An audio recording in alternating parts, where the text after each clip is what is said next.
So just looking at the hardware that we use for our immersive experiences. So for example, at trade shows, you might have an immersive experience that you want to show to your customers. This is where we'd have the VR headset. So here we've got the Meta Quest 2. Depending on where items are that might be giving off sound, so maybe they're traveling on a boat or they're in a car, as the wearer moves their head, the sound passes around depending on where the sound is generating from within the environment that they're looking at. So that's pretty awesome. Then we go on to the controllers. So we've got our thumb grip here and we've got our finger grip here.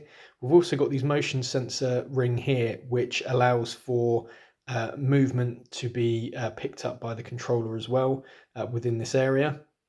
You've got your kind of standard console-esque kind of buttons here and a joystick as well, which allows you to move around, and that's the same on the left stick as well. Another joystick there and exactly the same buttons. These have got haptic feedback as well. And what haptic feedback is, you probably have experienced it on your phone. You might not know that it's called haptic feedback. When you touch your screen, if you've got haptic feedback set up, you feel feedback from the screen, from the device. So as you touch it, you get a sensation of touch. Well, these have got haptic feedback built into them as well. So if you were, for example, to pick up an item in VR, as you pick the item up, you get a sensation of touch from these controllers as well, which is really, really cool. So loads of cool immersion through the controllers as well, obviously as the headset. If you haven't trialed this, it's really hard to explain it unless you actually have used VR or have sort of demoed it before. It's really difficult to explain it. It's really something that is best experienced in person.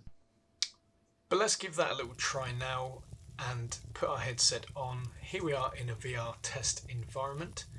So you can see we've got the hand movements, the fingers and the thumbs, and we've got a blaster here. I'm just going to pick that up, just showcase some of the dynamics as we blast some of these cubes off. There it is. Let's toss that. And let's just pick up this cube. So this could be a product, any 3D model that we import into Unreal Engine. We can model and render and pick up and review like this. So let's have a quick look at that, how that lighting is affecting that cube. There it is, there's our sun. We hold it up there, we can block it out, and everything reacts in real time, which is really impressive. Let's just pop that back down there. So this is us in a Unreal Engine environment. This is the Mediterranean coast, and we can create any environment within Unreal Engine. Imagine this VR experience in an environment like this, and that's exactly what we've done here on a quarry lake. So here we are. We've got this amazing real-time lighting happening, creating beautiful reflections and refraction on the water, and you can see there as we move in and out of this quarry rock, we put our hands up, we can see the sun piercing through our fingers and our hands, which is incredible, really dynamic. And let's navigate around this environment. So we're using the teleport system so we can jump forward, limits motion sickness, which is really useful for VR. And there's our hands again. So this environment, we could build this to include anything. So we could build this so that we can climb the rocks. We could be fishing. We could be navigating around this environment, with a fishing rod and, exploring the environment.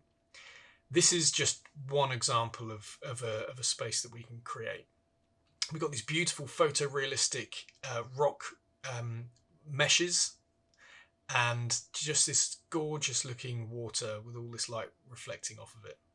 But how do we get this gorgeous photorealistic visualization happening? So then how do we display these experiences? So obviously you've got the headset, which has got hardware built in, but it's not too dissimilar, I'd imagine, to your phone technology that's built inside of this.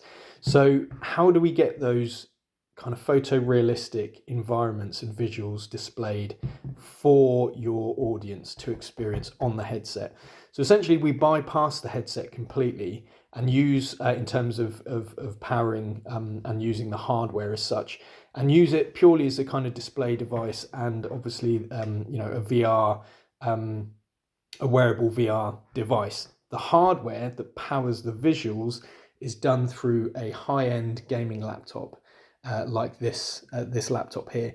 So what makes these different to your kind of day-to-day kind of desktop laptops is the graphics card, the RAM, and the processor. So all of the juicy things that help deliver high-end visuals.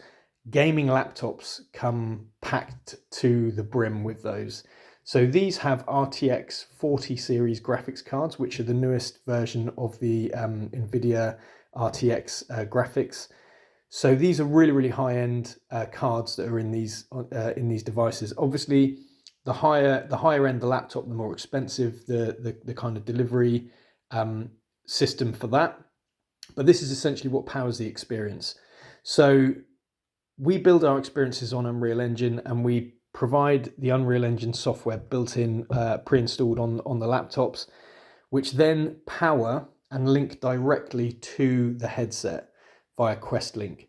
So the headset links to the laptop, which powers the Unreal experience, which is where we build the immersive experience. This laptop then pushes this to the headset wirelessly, which allows the user to experience extremely high-end visuals and the immersive experience in a much, much higher quality than they would get if they were to just be viewing it essentially built in as a kind of executable app on the headset. The headset would then be powering the experience, which would be limited to the hardware on the headset. The way we run these is that we have the headset being the display method, and this being the kind of the guts that actually power the experience. So that's kind of what comes with our immersive packages. Obviously, these are best used, best demoed in person to really fully appreciate what is capable with Unreal Engine and the correct hardware setup with regards to immersive experiences.